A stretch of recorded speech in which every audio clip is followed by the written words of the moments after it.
Well, chemistry is definitely a big reason, but you build your chemistry through the years. And if you're not talented and if you're not skilled, you're not going to last very long. So chemistry will not be an issue for an import who's not good. But Brownlee has played 8 conferences now in the PBA. He has won 5 championships and he has won 2 best import awards. So um, he's an amazing player.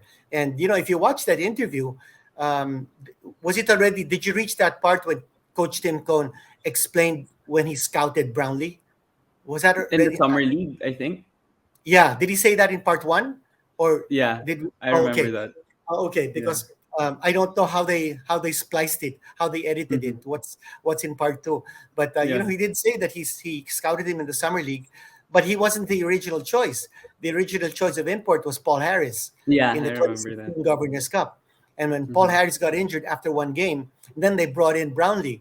But Brownlee was supposed to be a lights out 3-point shooter. But as Tim said, in his first game, he was 0 out of 7. In his second Yeah. game, he was 1 out of 8. So Yeah. Tim was saying he was looking like an idiot Yeah. because he was telling everybody, we've got a great 3-point shooter. What's this guy doing? He's 1 out of 15 in his first 2 games. But he got going. And then, of Mm. course, he proved himself. And the chemistry just evolved. It built up. But as I said, no, if you're not skilled, if you're not talented, you don't have that approach, if you don't have the team mentality, you're also not going to stay long. You're not going to have that chemistry.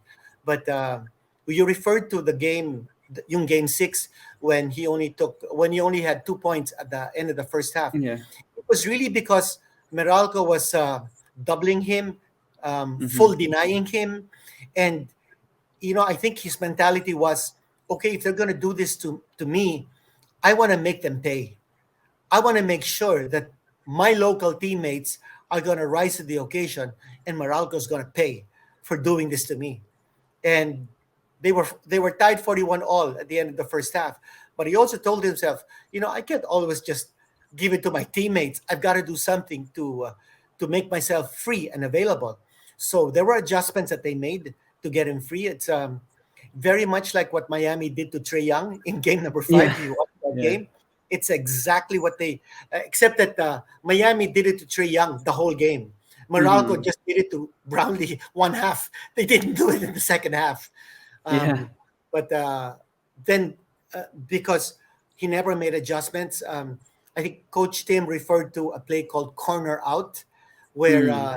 they put their men in the corners and then they gave screens so that coming out of the screens, you would be free on top Hmm. of the key. And then because you'll be free, you will be going one on one with the Hmm. defense spaced out.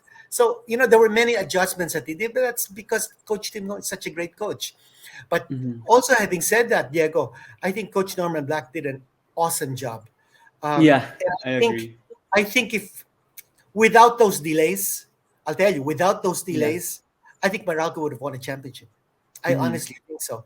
And Aaron Black, the way he played, he averaged a triple double in the in the PBA D League. Yeah. So AMA with AMA. yeah, so Yeah. this guy is a talent. He's not just because he's the coach's son that he's playing. This Yeah. guy can has proven that he deserves to be in the PBA. And if I were to be asked to award the most improved player trophy, I Hmm. would give it to Aaron Black, hands Yeah. down, hands Yeah. down. And for Coach Norman, I just thought that he didn't get enough from Cliff Hodge. I thought Hmm. Cliff, he was being asked to do too much. For you to guard Justin Brownlee for a 6-game series, The that whole really takes game. so much Yeah. out of you. Yeah, it takes so much Yeah. out of you. And he needed Cliff Hodge to be competitive off the boards. Hmm. Almasan would get you the points, 6, 11 points sometimes, but he wasn't a dangerous one Hmm. man force. I mean, you could dismiss him. Hmm. Um, I honestly think that they should have run a lot more pick and rolls with him because he's a great roller. Hmm. But then Barangay Ginebra also knew what to do because they Hmm. were playing zone. So even if he got loose on the roll, there would always be someone May sasalo. stopping Yeah. him, yeah, from coming Yeah. strong to the basket. So Yeah. I don't know. also the shots of Meralco didn't fall for them Mhm. in the late stages of game number 6. So Chris Newsom didn't play his usual game. Alain Maliksi was on and off. I thought Ginebra really did a good job of stopping him and making it difficult for him to get off his shot. And those guys are great performers. But maybe Bello, I don't know, he didn't seem to fit Yeah, he in what didn't. Yeah. Coach Norman was doing. And then they have some players who really need to step up. So maybe a few more pieces they need. Mm-mm. I certainly think they need maybe another shooter like Alain. That if Yeah. Alain is sitting down, then they'll have someone who can come in. I thought for Ginebra, again, being this, I call this the providential conference for Ginebra. I mean, getting Nards Pinto to play for Ginebra Yeah. mid-conference was just an amazing thing because it wasn't just a plus for Ginebra, it was a minus for Meralco, and they played Mhm. each other in the finals. Can you believe it? I mean, Yeah. how providential can that be for Yeah. Ginebra? So it's, I say it was the stars aligned for Ginebra, and I mean, hats off to Coach Tim Cohn.